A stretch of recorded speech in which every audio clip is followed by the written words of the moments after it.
Thank you so much, Margherita, and thank you so much, Ilaria. What a beautiful 20 minutes. You took me to a completely different world there with Maria Montessori, of course, so really appreciate that. It's an absolute pleasure to be with you. It's probably the fourth time for me in the last 6 years. And to be honest, I feel that I recognize some old friends. The thing is, behind the mask, I can't actually recognize if we've met before, but for sure, always a pleasure to be here with you.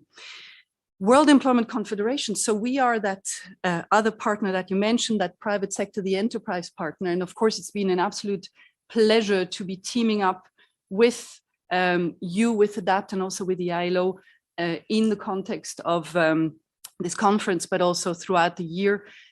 We notably together publish a newsletter, which we're very proud of, and gives continuity, of course, to the important work that is being done by all of us, I would say. World Employment Confederation is the voice of labor market enablers.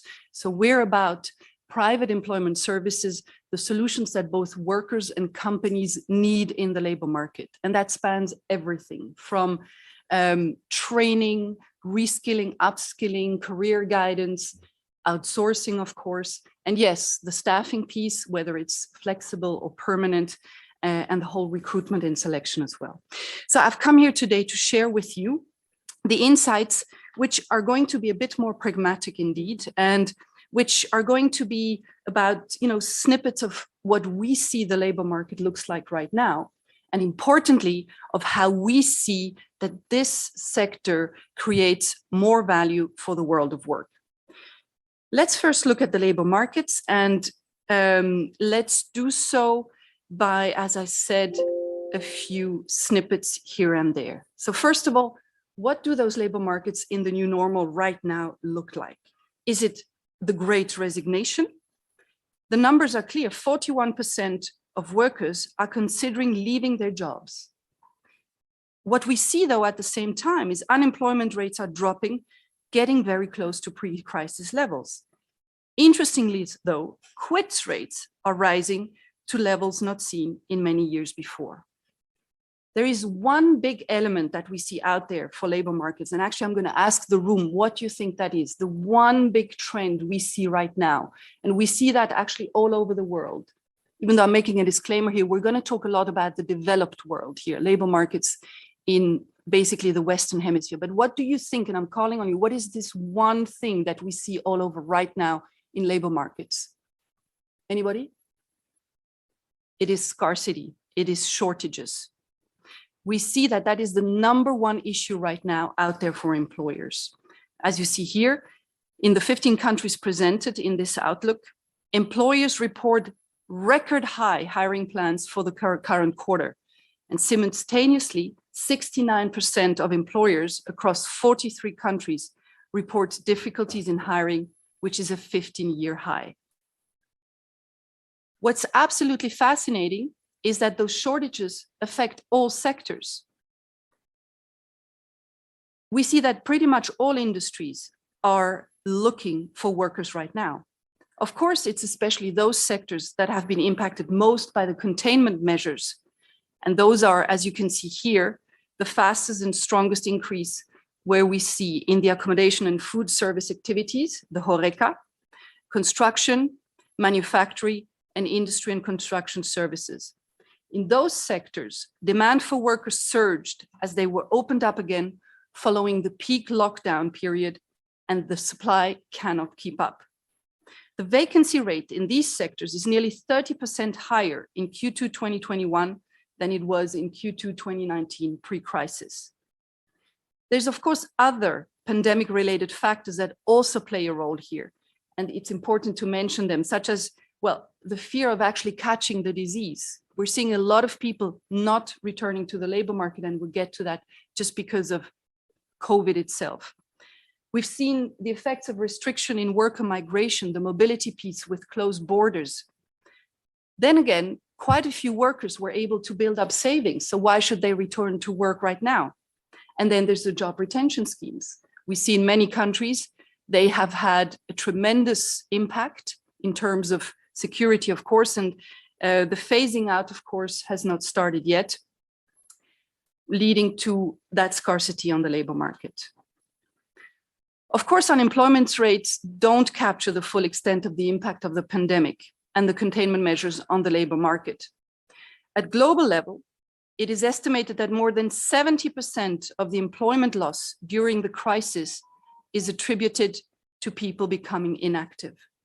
And here you see that we took the liberty, and I'm sure Christina might mention that as well, to showing you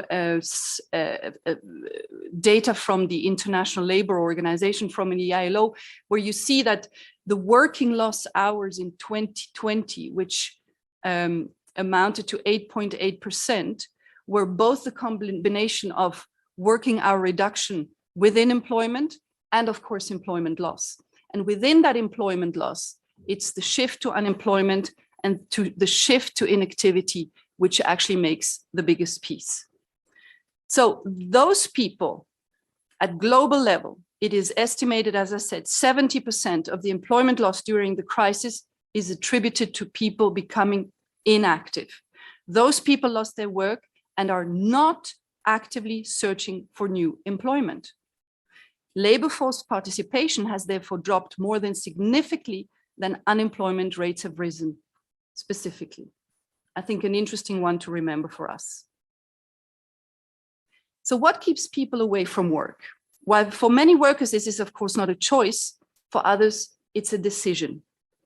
Their evaluation of work has changed. We're talking about value here. It's about the evaluation of work, which has changed. The salary, of course, remains a major factor in people's consideration for leaving their current job. But other factors play a key role as well. Whether it's better work-life balance, the pandemic may have reset their priorities, boundaries have become blurred, at least for those in teleworkable occupations, and the realization that life is precious has really risen. Most workers globally believe their prospects for finding jobs will actually improve in the future. So looking at the current labor shortage and the fact that people are able to fall back on built-up savings, well, they might just be holding out with the expectation that better opportunities will arise. As we said, money is no longer the only motivation in work. It is not the only factor in people's decision to respond to a job offer. Security, employers' values, purpose, progression opportunities, autonomy, and very important, flexibility are growing in importance.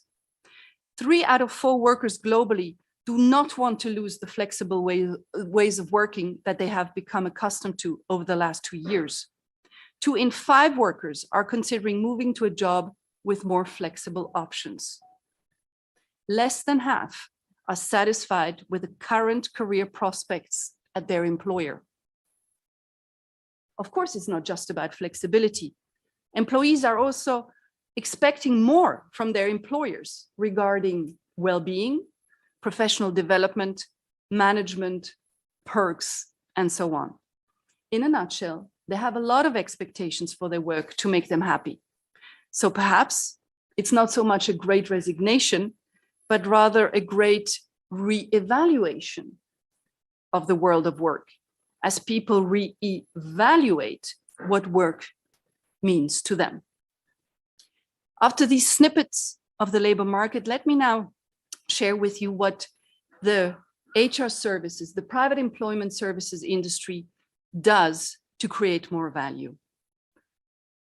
Indeed, employers need to take workers' re-evaluation of values into account and meet their expectations in order to ensure healthy labor force participation. This is exactly where the HR services industry is part of the set of solutions. At its core, it has the mission to improve the value of labor markets for society, for workers, and for businesses. For society, the industry helps reduce unemployment, it improves matching processes and speed, and it develops innovative social solutions. For businesses, the industry offers access to needed talent and helps them to manage risks. For workers, the industry facilitates access to safe, decent, and quality job. It delivers career guidance and skilling. It supports inclusive labor markets, and it offers a wide range of work arrangements that cater for the diverse work-life balance expectations. The mission of the industry is therefore reflected in these 5 messages. We support the transition to new economies. We drive social purpose and social innovation. We simplify the increasing labor market complexity. We act as a solution provider in terms of risk management, and we deliver responsible intermediation and make job markets work. Now, let me demonstrate how the industry delivers all of these with a few examples. First of all, and you see it's key by us mentioning that first, the industry creates value through up and reskilling. The industry plays a critical role in keeping people attached to the labor market. The OECD estimates that half of all adults are not engaged in adult learning. The pandemic and digitalization amplifies this challenge, as there will be increasing needs for workers to move to new occupations or sectors. Each year, millions of workers around the world take advantage of training schemes offered by the HR services industry. Career management and career guidance services, part of the HR services industry, are also becoming increasingly critical in facing the need for worker transitions. Globally, job-to-job transitions are on average 30 to 50% quicker when a career management firm is involved. About enabling those career transitions, this is where the industry plays a critical role in keeping people attached to the labor market. 72% of agency workers remain in employment after having started out with a job in the industry. They may move on to other employment arrangements, or they are converted to direct employees at the companies they've been placed by the HR services company.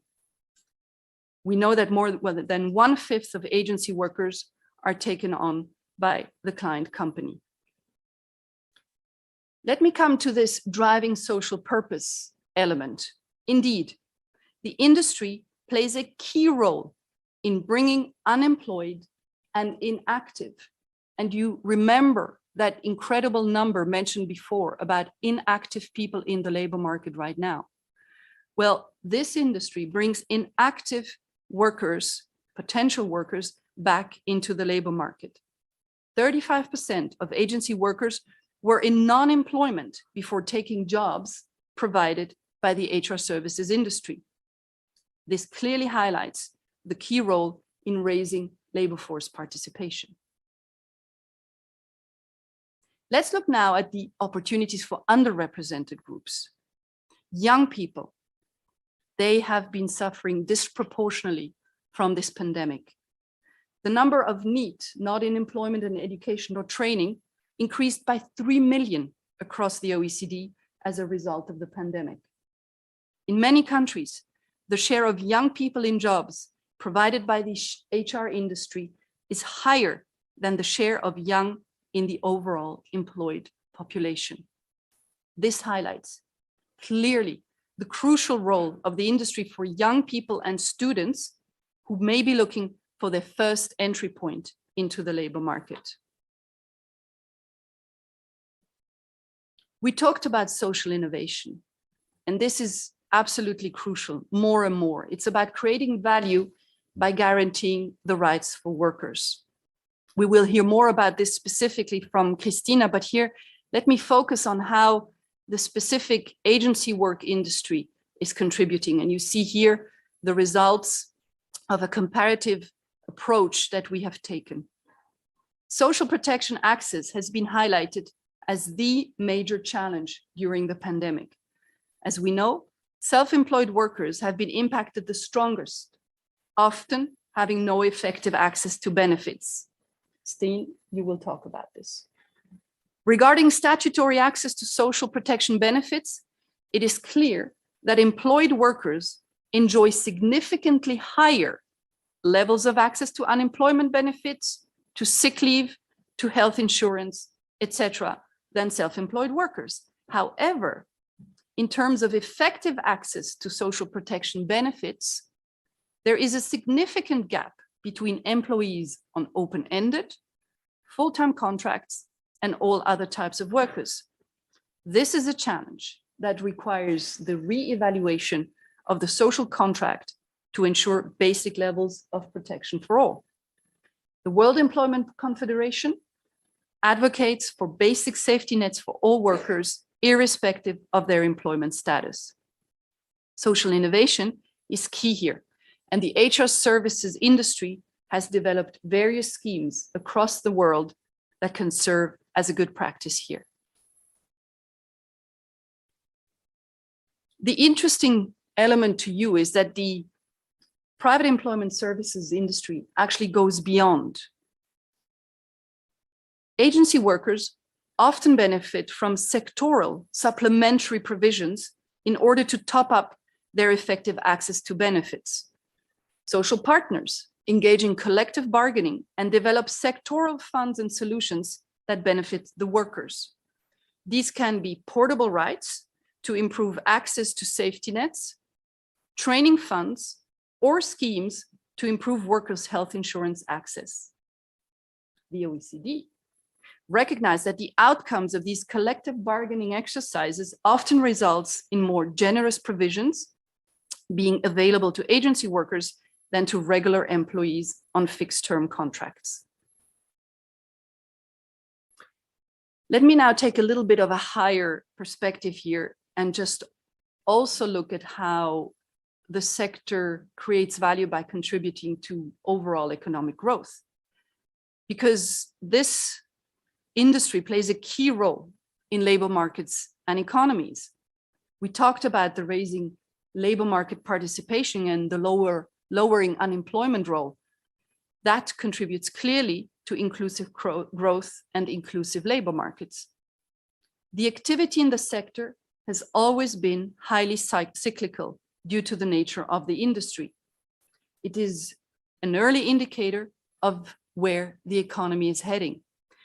We've seen this even during the current crisis. In the first quarter of 2021, the GDP growth in the EU remained negative year on year, although close to beginning the recovery, while the agency work activity had already picked up then, growing positively in the same quarter, signaling the turnaround point. When comparing across countries, we can also see a clear correlation between the share of agency workers among the working population and unemployment. And that correlation is a negative one, which is positive. You'll remember that. It indicates that countries with a higher share of workers employed by the HR services industry have lower unemployment rates. And at the same time, we know that the industry raises formal employment, providing legally recognized labor contracts. We thus observe this significant negative correlation between the share of agency workers and the level of informal employment across countries. Ladies and gentlemen, let me come to the end. Labor markets were already undergoing significant and deep transformations before the COVID-19 crisis hit. Clearly, it only accelerated this change. As we have seen, expectations are changing. And as the theme of this conference rightly points to, the value of work is changing. As private employment services, we play a key role in helping people and organizations redefine that value of work and adapt to new realities. As with everything, we need to have a clear view, though, on the situation and the trends, and that's where the research plays a key role. I'm thus absolutely delighted again to be here with you, our longstanding partners, such a valuable network of researchers and of thinkers looking to work together to advance our common knowledge on the world of work. Thank you very much.